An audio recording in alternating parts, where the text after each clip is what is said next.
ইন্নাল্লাহা কানা সামিআন বাসীরা। আল্লাহ তাআলা বললেন, আল্লাহ আদেশ দিচ্ছেন যে ব্যক্তি আমানতের হকদার তার হাতে তোমরা আমানত পৌঁছে দাও। আর যখন তোমরা বিচার কার্য করবে, বিচার ফয়সালা করবে, আদালতের সাথে করো। সুবহানাল্লাহ বলেন। ওয়া ইযা হাকামতুম বাইনান নাসি আন তাহকুমু বিল আদল, আদালতের সাথে করবা। আল্লাহ তাআলা বলেন, যারা জাজ হবে, বিচারক হবে, তাদের যদি বাদী বিবাদীর কারোর সাথে শত্রুতা থাকে, কারোর সাথে যদি কোনো ধরনের রেষারেষি থাকে, আল্লাহ বলেন বিচার কার্য করতে যে ওই শত্রুতা রেষারেষির কারণে আদালতের বাইরে যে অবিচার করে বিচার করো না। ওয়ালা ইয়াজরিমান্নাকুম শানাআনু কওমিন আলা আল্লা তা'দিলু ই'দিলু হুয়া আকরাবু লিত্তাকওয়া ওয়াত্তাকুল্লাহা ইন্নাল্লাহা খাবীরুম বিমা তা'মালুন।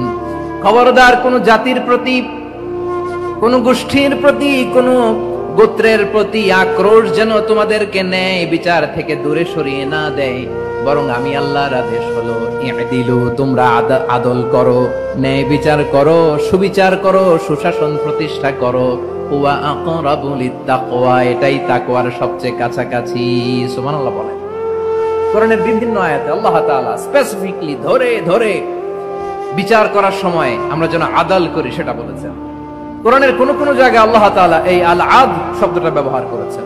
আবার একই জিনিস ইনসাফ, সুবিচার, সুশাসন, ন্যায় বিচার, ন্যায় পরায়ণতা বুঝাতে আল্লাহ তাআলা কখনো কখনো আল কিসত শব্দটা ব্যবহার করেছেন। আওয়াজ করে সবাই বলুন আল কিসত। প্রিয় ভাইরা, সবাই আওয়াজ করে আমার সাথে সাথে বলুন আল কিসত।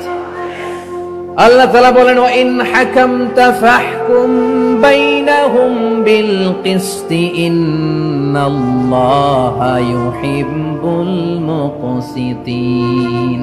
যখন তুমি বিচার করবে, বিশ্বনবীকে উদ্দেশ্য করে অ্যাড্রেস করে বললেন, নবী হে, ইহুদিরা কোনো বিষয়ে মীমাংসার জন্য যদি আপনার দরবারে আসে, যদি বিচার করতে হয়, খবরদার অবিচার করবেন না। ফয়সালা যেটা করবেন কিসতের সাথে করবেন, ন্যায় পরায়ণতার সাথে করবেন, কারণ ইন্নাল্লাহা ইউহিব্বুল মুকসিতিন, নিশ্চয় আল্লাহ রাব্বুল ইজ্জাত ন্যায় পরায়ণশীলদেরকে বড্ড ভালোবাসেন। সুবহানাল্লাহ বলেন। ন্যায় পরায়ণ লোকদেরকে আল্লাহ তাআলা বড্ড ভালোবাসেন। অন্য আয়াতে আল্লাহ তাআলা বলছেন, وَنَضَعُ الْمَوَازِينَ الْقِسْطَ لِيَوْمِ الْقِيَامَةِ فَلَا تُظْلَمُ نَفْسٌ شَيْئًا। আমি কিয়ামতের দিন ন্যায় পরায়ণতার মানদণ্ড স্থাপন করব, যেটাকে আমরা মিজানের পাল্লা বলি। আল্লাহ বলেন, ন্যায় বিচারের মানদণ্ড কিয়ামতের ময়দানে আমি আল্লাহ স্থাপন করব। সেদিন কারো প্রতি বিন্দু পরিমাণ, এক চুল পরিমাণ অবিচার করা হবে না, কোনো অবিচার করা হবে না। সেদিন সুশাসন হবে, সুবিচার হবে, ন্যায় পরায়ণতার সাথে বিচার হবে। আওয়াজ করে পড়েন আল্লাহু আকবার। তাহলে প্রিয় ভাইরা, যে তিনটি বিষয়ে আল্লাহ তাআলা আমাদেরকে আদেশ দিয়েছেন, তার প্রথমটা হচ্ছে আদালত, ইনসাফ, সুবিচার, ন্যায় বিচার। এটা আমরা চাই কি চাই না? বিশ্বনবী ন্যায় বিচার, ন্যায় পরায়ণতা, সুশাসন প্রতিষ্ঠিত করেন কি করেন নাই? আপনারা বিশ্বনবীর সিরাত যারা পড়েছেন, আপনি দেখবেন বিশ্বনবীর সিরাতের পরতে পরতে, বাকে বাকে, সিরাতের বাকে বাকে এই আদালতের নমুনা মেলে। সুবহানাল্লাহ বলেন। ছোট্ট একটা নমুনা রাসূল সাল্লাল্লাহু আলাইহি ওয়াসাল্লামের আসিরা আল আতরা থেকে ছোট্ট একটা নমুনা আপনাদের খেদমতে এখানে উপস্থাপন করি। বিশ্বনবী সাল্লাল্লাহু আলাইহি ওয়াসাল্লাম মক্কা বিজয় করলেন ৮ম হিজরিতে। মক্কা বিজয় শেষে তিনি কয়েক সপ্তাহ মক্কাতে অবস্থান করলেন। ইন দ্য মিন টাইম মক্কার একটা ভেরি প্রেস্টিজিয়াস এন্ড ডিগনিফাইড ফ্যামিলির নারী চুরিতে ধরা পড়ল। কিসে ধরা পড়ল? সবাই বলেন কিসে? আমাদের সমাজে আসেনি এটা? আছে? ছোট না বড়? হ্যাঁ, হিসাব করে শেষ করা যায় না। ৩.৫ লাখ কোটি টাকা নাই উন্নয়ন প্রকল্পের নামে, উন্নয়ন প্রকল্পের নামে ৩.৫ লাখ কোটি টাকা নাই। ৩.৫ লাখ কোটি টাকা লিখতে পারবেন আপনি? একটা লিখতে পারবেন? বুঝতেছেন কত বড় সংখ্যা? বনু মাখজুমিয়া গোত্রের এক নারী মক্কায় চুরিতে ধরা পড়ল। বলেন তো চুরি করলে বিধান কি? কি কাটতে হবে? চুরির বিধান হলো হাত কেটে দাও, তাও সেটা গোপনে নয়, প্রকাশ্যে জনসম্মুখে হাত কেটে দাও। বনু মাখজুমিয়া গোত্রের নারী যখন চুরিতে ধরা পড়লো, সাহাবারা চিন্তায় পড়ে গেলেন। সবেমাত্র মক্কার লোকেরা কালিমা পড়ে মুসলমান হয়েছে, ইসলামের আইন কানুন তেমন জানে না, ইসলামী শরিয়ার সাথে বেশি পরিচিত নয়। এখন যদি বিশ্বনবী চুরির যেই বিধান এটা যদি কায়েম করে হাত যদি কেটে দেয়, না জানি মক্কার লোকেরা আবার বিগড়ে যায়, না জানি মক্কার লোকেরা আবার মুরতাদ হয়ে যায়, না জানি মক্কার লোকেরা ইসলাম থেকে দূরে সরে যায়। চলো চলো, সাহাবীরা মিলে পরামর্শ করলেন, চলো বিশ্বনবীর কাছে যে বলি, ও নবী, শুধু কেবলমাত্র একমাত্র এই নারীর জন্য চুরির হাত কাটার বিধানটা আপনি একটু থামিয়ে দেন। চুরির হাত কাটার যে বিধান এখানে একটু রহিত করে দেন, বাকিগুলা কইরেন মদিনাতে যে চলবে, কিন্তু মক্কায় এবারের জন্য মাফ করে দেন। কিন্তু কে বলবে? এই যে পরামর্শ, সাজেশন, এটা কে দিবে বিশ্বনবীর কাছে? সাহাবারা চিন্তায় পড়ে গেলেন। আল্লাহর নবীর সামনে দাঁড়িয়ে আল্লাহর দেয়া হুদুদ, আল্লাহর দেয়া বিধান থামিয়ে দেওয়া, মাফ করে দেওয়া, এই কথা বিশ্বনবীর সামনে বলার সাহস তো কেউ রাখে না। কেউ কেউ বলল, বিশ্বনবীর পালক পুত্র যায়েদ বিন হারেসার সন্তান উসামারে বিশ্বনবী নাতির মতো আদর করে, বড্ড বেশি ভালোবাসে উসামারে। এজন্য সাহাবারা উসামাকে বলতো হিব্বু রাসূলিল্লাহ, বিশ্বনবীর ভালোবাসা। কি বলতো? সাহাবীরা বললেন, বিশ্বনবীর ভালোবাসা হিব্বু রাসূলিল্লাহ, উসামারে পাঠাও। উসামারে বিশ্বনবী নাতির মতো স্নেহ করে, মায়া করে, ভালোবাসে। আমরা পারবো না, উসামা পারবে। সবাই মিলে ফুলিয়ে ফুসিয়ে ওসামাকে, ছোট্ট ওসামাকে রাজি করালো। ওসামা, এমন এমন কথা যে তুমি বিশ্বনবীর কাছে বলতে হবে, পারবা নাকি? ওসামা বলে, পারবো। সাইয়েদনা ওসামা রাদিয়াল্লাহু তাআলা আনহু তরুণ সাহাবী বিশ্বনবীর কাছে গেলেন, যে বললেন, নবী, বনু মাখজুমিয়া গোত্রের এক নারী চুরিতে ধরা পড়েছে, এবারের জন্য কি এই মহিলাটারে মাফ করে দিলে হয় না? এবারের জন্য একটু ক্ষমা করা যায় না নবী? বিশ্বনবী বলেন, আতাশফাউ ফি হাদ্দিম মিন হুদুদিল্লাহ, তোমার এত বড় সাহস উসামা, তুমি আল্লাহর হাত, আল্লাহর দেয়া বিধান, এটার ব্যাপারে সুপারিশ করতে এসেছো? তোমরা কি জানো তোমাদের আগে যত কওম, যত গোত্র, যত জনপদ ধ্বংস হয়েছে তার কারণ ছিল তাদের মধ্যে গরিবরা অন্যায় করলে তারা বিচার করত, আর ধনীরা অন্যায় করলে তারা মাফ করে দিত। খবরদার! ওয়া আইমুল্লাহ লাউ আন্না ফাতিমাতা বিনতি মুহাম্মাদিন সারাকাত লাকাতা মুহাম্মাদুন ইয়াদাহা। বিশ্বনবী বললেন, আরে ওসামা, বানু মাখজুমিয়ার ওই প্রেস্টিজিয়াস এন্ড ডিগনিফাইড ফ্যামিলির মেয়ে তো দূর কি বাত, অনেক দূরের কথা। জেনে রেখো ওসামা, আমার কলিজার টুকরা, নয়নের পুটুলি ফাতেমাও যদি মক্কার জমিনে আজকে এই চুরির দায়ে ধরা পড়তো, আমি বিশ্বনবী মুহাম্মাদুর রাসূলুল্লাহ ধরে ফাতেমার ডান হাতটা কেটে দিতে এক বিলম্ব দেরি করতাম না। ইন্নাল্লাহা ইয়া'মুরু বিল আদল, আমাদেরকে জাস্টিস শিখায় পশ্চিমারা, আমাদেরকে ইনসাফ শিখায়, আমাদেরকে সুশাসন শিখায়। আর ইনসাফ, সুশাসন, ন্যায় বিচার, সুবিচার, জাস্টিস কারে বলে বিশ্বনবীর বায়োগ্রাফি থেকে জেনে নাও। এই ছিল বিশ্বনবী ইসলামের আদালতের নমুনা। আপনি যদি সাইয়েদনা ওমর ফারুকের জীবনের দিকে তাকান, এমন কঠোর, এমন বীর সেনানী ছিলেন। সাইয়েদনা ওমর ফারুক যদি রাস্তার এই মাথা দিয়ে হাঁটা শুরু করতেন, শয়তান ওমর ফারুককে দেখলে ওই রাস্তা রেখে দিয়ে অন্য রাস্তা দিয়ে হাঁটতো। সুবহানাল্লাহ। ওমর ফারুক রাদিয়াল্লাহু তাআলা কি পার্সোনালিটি ছিল, কি পার্সোনালিটি! আমাদের এলাকায় ছোট বাচ্চারা রাতে ভাত খেতে চায় না, আমার মেয়েটাও খেতে চায় না। এই এটা দিব, ওইটা দিব, আজকে মাহফিলে আসার সময় বলে দিছে লিস্ট করে, এটা এটা আনতে হবে। তো ছোট্ট বাচ্চাদের অনেক বায়না থাকে, ওরা রাতে খেতে চায় না। তো মায়েরা বিভিন্ন ভয় দেখায়, এই বাঘ আসবে, বাঘ আসবে খাও, এই ভূত আসবে, ভূত আসবে খাও। আপনারা কি বলেন চট্টগ্রামে? কি আসবে? হ্যাঁ, ভূত, ভূত, ভূত আসবে, বাঘ আসবে, খাও খাও খাও, তাড়াতাড়ি খাও। তো বাচ্চারা এগুলো শুনে ভয়ে খেতে শুরু করে। মদিনার জমিনেও একই ঘটনা ঘটতো। মদিনার ছোট্ট ছোট্ট সোনামণিরা খেতে চাইতো না। তো মায়েরা বলতো, হা হুয়া ইয়াতি উমর, হা হুয়া ইয়াতি উমর, ওই যে ওমর আসতেছে, উমর। ওমরে ফারুকের কথা শুনলে বাচ্চারা একেবারে ঠান্ডা। সুবহানাল্লাহ পড়বেন না?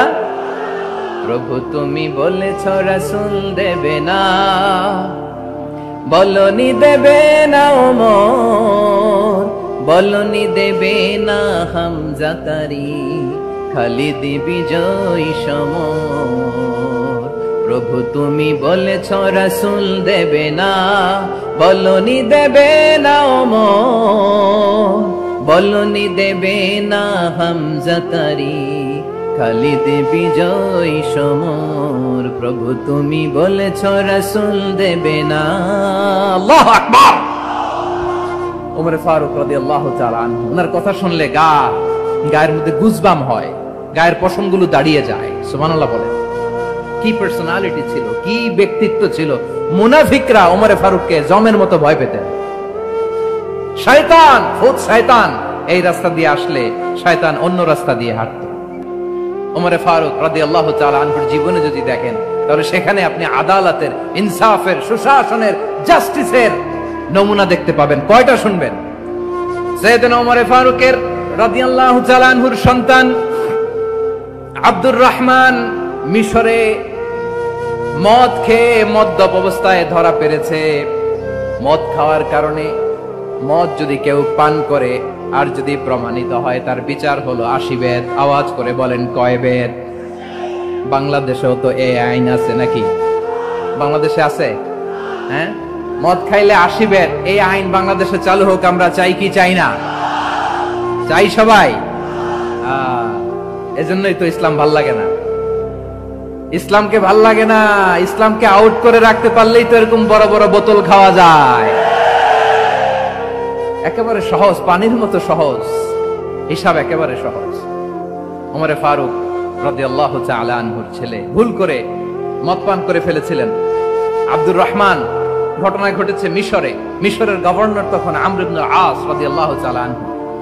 আব্দুর রহমানের ভাই যে গভর্নরকে বলল, গভর্নর যদি একটু দয়া করেন, খলিফার ছেলে আমার ভাই আব্দুর রহমান মদ্যপ অবস্থায় ধরা পড়েছে, জনসম্মুখে যদি আপনি বেত্রাঘাত করেন আমাদের প্রেস্টিজ থাকে না, যদি 80 বেত আপনি মারেন আমার কোনো কথা নাই, কিন্তু ঘরের ভেতরে মারেন। আব্দুর রহমানের ভাইয়ের সুপারিশ শুনে সাইয়েদনা আমর ইবনে আস রাদিয়াল্লাহু তাআলা আনহু রাজি হয়ে গেলেন। ঘরের ভেতরে লোকচক্ষুর আড়ালে 80 বেত তিনি মানলেন। কিন্তু ঘটনাক্রমে এই কথা লুকিয়ে লুকিয়ে ঘরের ভেতরে 80 বেত মারার কথা সাইয়েদনা ওমর ফারুক মদিনা থেকে জানতে পারলেন। মদিনা থেকে তিনি ফরমান জারি করলেন, এই বিচার যেমনটি আমর ইবনে আস আদায় করেছে, এটা প্রকৃতপক্ষে আদায় হয় নাই। আসো সবাই মদিনায় আসো, আমর ইবনে আস মদিনায় আসো, আব্দুর রহমানও আসো, সবাই আসো, জনসম্মুখে এই বিচার কার্যকর করতে হবে। সাইয়েদনা ওমর ফারুক মসজিদে নববীর পিলারের মধ্যে নিজের ছেলেকে বাঁধলেন, আবার জনসম্মুখে 80টা বেত তার গায়ের মধ্যে মারলেন। মাজমুয়ে ফাতাওয়া ইবনে তাইমিয়া রাহিমাহুল্লাহ উনি এটা নকল করেছেন। এটা সবচেয়ে বিশুদ্ধ মত। আর অনেক মত আছে, মারা গেছে কবরের উপর, ওগুলো বাদে দিলাম। কেমন খলিফা ছিলেন, কেমন খলিফা! পশ্চিমারা তোমরা জাস্টিস আমাদেরকে শেখাও, ইনসাফ কারে বলে, সুশাসন আমাদেরকে তোমরা শিখাও। ওমর ফারুক রাদিয়াল্লাহু তাআলা আনহু ওই বিচারকে তিনি ধর্তব্য মনে করেন নাই। মদিনাতে এনে আবার জনসম্মুখে আবার 80 বেত মেরেছেন। মিশরে ওমর ফারুক রাদিয়াল্লাহু তাআলা আনহু আমর ইবনে আস-কে গভর্নর করে পাঠালেন। সেখানে আমর ইবনে আস-এর ছেলে একটা প্রতিযোগিতায় রানার আপ হয়েছে। এক মিশরি সেখানে চ্যাম্পিয়ন হয়েছে। রানার আপ বুঝতে পেরেছেন তো? রানার আপ সেকেন্ড হয়েছে, এক মিশরি হয়েছে চ্যাম্পিয়ন প্রথম।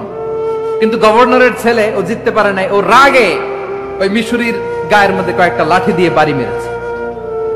মিশরি যে মদিনাতে ওমর ফারুকের কাছে বিচার দিলেন, আপনার গভর্নরের ছেলে অন্যায়ভাবে আমার গায়ে হাত তুলেছে। সাইয়েদনা ওমর ফারুক আবার ফরমান জারি করলেন, আসো মদিনাতে আসো। মিশরীকে ডাকলেন। ওই মিশরের গভর্নর আমর ইবনে আস রাদিয়াল্লাহু তাআলা আনহুকে ডাকলেন, তার ছেলেকেও ডাকলেন। সবাই বসে রইল। আমর ইবনে আস রাদিয়াল্লাহু তাআলা আনহু মাথা নিচু করে বসে আছেন, লজ্জায় কাচুমাচু। হায় হায়, আজকে আমার ছেলের কারণে আমিরুল মুমিনিন খলিফাতুল মুসলিমিন ওমরে ফারুকের কাছে আমি জনসম্মুখে লজ্জিত হচ্ছি। সাইয়েদনা ওমরে ফারুক বললেন, এই নাও লাঠি, গভর্নরের ছেলে তোমার মাথার মধ্যে যতগুলো বাড়ি মেরেছে আজকে জনসম্মুখে তুমি অতগুলা বাড়ি মারো। মিশরি বলে, থাক, আপনি যে ডেকে আনছেন সবার সামনে এটা বলছেন, এতেই আমি খুশি। আল্লাহু আকবার। আপনার মহানুভবতা দেখে আমি খুশি, আর অপমানের দরকার নাই। ওমরে ফারুক বলে, না, খবরদার, এই কথা মিশরি তুমি বলো না, মারো, যতগুলা বাড়ি মেরেছে মারো। বাধ্য হয়ে মিশরি আমর ইবনুল আসের সামনে ওনার কলিজার টুকরা সন্তানের মাথার মধ্যে বাড়ি মারতে আরম্ভ করলেন। ঠিক যতগুলা বাড়ি গভর্নরের ছেলে আমর ইবনুল আসের ছেলে মিশরির গায়ে মেরেছিল, মাথায় মেরেছিল, মিশরি গুনে গুনে ততটা মারলেন। এই দৃশ্য দেখে ওমরে ফারুক রেগে মেগে আগুন, রাগের চোটে রাগ সামলাতে না পেরে, আর নিজেকে সামলাতে না পেরে মিশরিরে বললেন, ছেলেরে মারা শেষ হয়ে গেলে এবার বাবার টাক মাথার মধ্যে কয়েকটা বাড়ি মার। রাগের চোটে, আউট অফ অ্যাঙ্গার, রাগের চোটে, যে আমার পাঠানো গভর্নর আমর ইবনুল আস তার ছেলেকে কেন আদব তারবিয়া কেন শিক্ষা দিতে পারে না, ছেলেরে মারা হইলে এবার আমর ইবনুল আসের মাথার মধ্যে দুইটা মারো। এটা রাগে বলেছে, এটা শাস্তি হিসেবে না। সুবহানাল্লাহ পড়ে। তোমরা আমাদেরকে সুশাসন শিখাও, আমাদেরকে সুশাসন শিখাও। বিশ্বনবী বলেন, আদালত এটা যেন তেন বিষয় না, এটা দিয়েই মানবিক সমাজ গড়তে হবে। আল্লাহ তাআলা কিয়ামতের কঠিন ময়দানে, যেদিন স্বামী স্ত্রীকে চিনবে না, স্ত্রী স্বামীকে দেখে পালিয়ে যাবে, বন্ধু বন্ধুরে চিনবে না, পীর সাহেব মুরিদরে চিনবে না, মুরিদ পীর সাহেবরে চিনবে না, দলের কর্মী তার নেতারে চিনবে না, নেতা তার কর্মীরে চিনবে না, বন্ধু বন্ধুরে দেখে পালাবে। এই কঠিন মুহূর্তে সূর্যটা মাথার কাছে চলে আসবে, জমিনটা তামার জমিন হবে, আজকের জমিনের মতো নয়। মানুষ ঘর্মাক্ত, ক্লান্ত, শ্রান্ত মাথার মগজগুলো কানের ছিদ্র আর নাকের ছিদ্র দিয়ে বেয়ে বেয়ে পড়বে। বিশ্বনবী ফরমান, কিয়ামতের ওই কঠিন ময়দানে 7 শ্রেণীর ব্যক্তিকে রব্বুল আলামিন তার আরশের নিচে ছায়া দিবেন। তার মধ্যে প্রথম শ্রেণীর ব্যক্তি হলো ইমামুন আদিল। ইমামুন আদিল, ন্যায়পরায়ণ শাসক, যে ইনসাফের সাথে বিচার করে, যে জাস্টিস সমাজে সার্ভ করে, যে সুশাসন নিশ্চিত করে, ওই ইমামুন আদিল। আদিল শব্দটা বুঝছেন না? ইন্নাল্লাহা ইয়া'মুরু বিল আদল, পাইছেন? আদিল। 7 শ্রেণীর ব্যক্তিকে আল্লাহ তাআলা সুশীতল আরশের নিচে ছায়া দিবেন, যেদিন তার দেয়া ছায়া ছাড়া কোনো ছায়া থাকবে না। এর প্রথম হচ্ছে ইমামুন আদিল, ন্যায়পরায়ণ শাসক। চিল্লায় বলেন সুবহানাল্লাহ।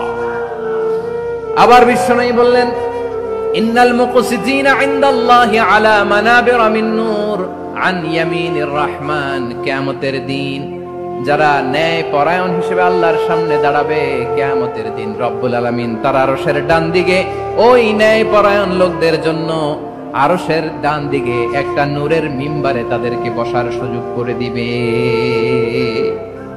আল্লাহর আরশের ডান দিকে ন্যায়পরায়ণ লোকদের জন্য আল্লাহ তাআলা নূরের মিম্বার বানাবে। তার ঠিকানে কথা মনে করেছেন? আল আদাল, জাস্টিস। ইন্নাল্লাহা ইয়া'মুরু বিল আদল। আল্লাহ তাআলা এই আদালতের নির্দেশনা দেয়, সুবিচার, সুশাসন। প্রিয় ভাইয়েরা, এটা আমরা বাংলাদেশে চাই কি চাই না? এই যে অরাজকতা, এই যে অন্যায়, এই যে জুলুম, এই যে ইনকনসিস্টেন্সি সমাজের অসঙ্গতির প্রধান কারণ জাস্টিস নাই, সুবিচার নাই, সুশাসন নাই। শেষবারের মতো আওয়াজ করে বলেন তো, আমরা বাংলাদেশে আদল চাই কি চাই না? তাহলে প্রথম নির্দেশনা শেষ। আল্লাহ তাআলা তোমাদেরকে আদলের আদেশ দেন। এরপর আল্লাহ বললেন, আমি তোমাদেরকে ইহসানের আদেশ দেই। ইন্নাল্লাহা ইয়া'মুরু বিল আদলি ওয়াল ইহসান। আমি তোমাদেরকে যেমনি আদলের নির্দেশনা দেই, তেমনি ভাবে তোমাদেরকে ইহসানের নির্দেশনা দেই। ইহসান, আওয়াজ করে সবাই বলেন তো ইহসান। সবাই বলেননি, সবাই বললে এতটুকু আওয়াজ হবে আমি বিশ্বাস করি না। আওয়াজ করে বলুন আল ইহসান। ইহসান মানে কারো প্রতি সফট হার্টেড হওয়া, মহানুভব হওয়া, অনুগ্রহ পরায়ণ হওয়া, অনুগ্রহশীল হওয়া, একে অপরের প্রতি দয়াদ্র হওয়া। একে অপরের প্রতি দয়াদ্র অনুগ্রহশীল হওয়া ছাড়া মানবিক সমাজ কশিনকালেও গঠন করা সম্ভব না। প্রিয় ভাইরা, সুন্দর আচরণ দিয়ে, ইহসান দিয়ে যা জয় করা যায়, নরম আচরণ দিয়ে যেটা অর্জন করা যায়, কঠোরতা দিয়ে সেটা পারা যায় না। বিষ্ণু ঈসা ইসলাম ইহসান দিয়ে, কোমল আচরণ দিয়ে, তার অনুগ্রহ দিয়ে তিনি অনেক কাফিরের হৃদয়কে জয় করে ফেলেছেন। সাইয়েদনা সুমামা ইবনে উসাল রাদিয়াল্লাহু তাআলা আনহুর কথা মনে পড়ে যায়। তিনি ছিলেন ইয়ামামার বাদশা।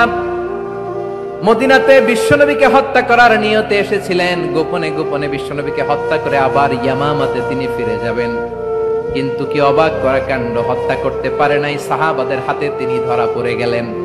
সাইয়েদনা সুমামা ইবনে উসাল রাদিয়াল্লাহু তাআলা আনহু হত্যার নিয়তে আসলেন, কিন্তু হত্যা করতে পারলেন না। সাহাবারা ওনাকে ধরে ফেললেন, ধরে মসজিদে নববীর পিলারের মধ্যে বেঁধে রাখলেন। সুমামা ইবনে উসাল, সিরাত থেকে শুনুন, সিরাত থেকে শোনাচ্ছি। রাদিয়াল্লাহু তাআলা আনহু ইয়ামামার অধিপতি ছিলেন। ইয়ামামা বিশ্বনবীকে হত্যার জন্য আসছেন, ধরা পড়ে গেছেন, এখন মসজিদে নববীতে বেঁধে রাখছেন, তার মানে বন্দী। এখন স্ট্যাটাস কি? বন্দী, ক্যাপটিভ। বিষ্ণু ঈসা ইসলাম সাহাবাদেরকে বললেন, তার খোঁজ খবর নিও, সুমামা ইবনে উসালের খোঁজ খবর নিও। সাহাবারা বলেন, ইয়া রাসূলুল্লাহ, আপনাকে হত্যা করতে এসেছে, তার তো কঠিন ক্যাপিটাল পানিশমেন্ট হওয়া দরকার, কঠিন শাস্তি হওয়া দরকার। বিশ্বনবী বললেন, না, আমি যেটা জানি তোমরা সেটা জানো না, তোমরা সুমামার সাথে ভালো আচরণ করো। বিশ্বনবী সুমামার কাছে গেলেন। প্রথম দিন যে তিনি কালেমার দাওয়াত দিলেন, ইমানের দাওয়াত দিলেন, ইসলামের দাওয়াত দিলেন, রিসালাতের দাওয়াত দিলেন, আখিরাতের দাওয়াত দিলেন।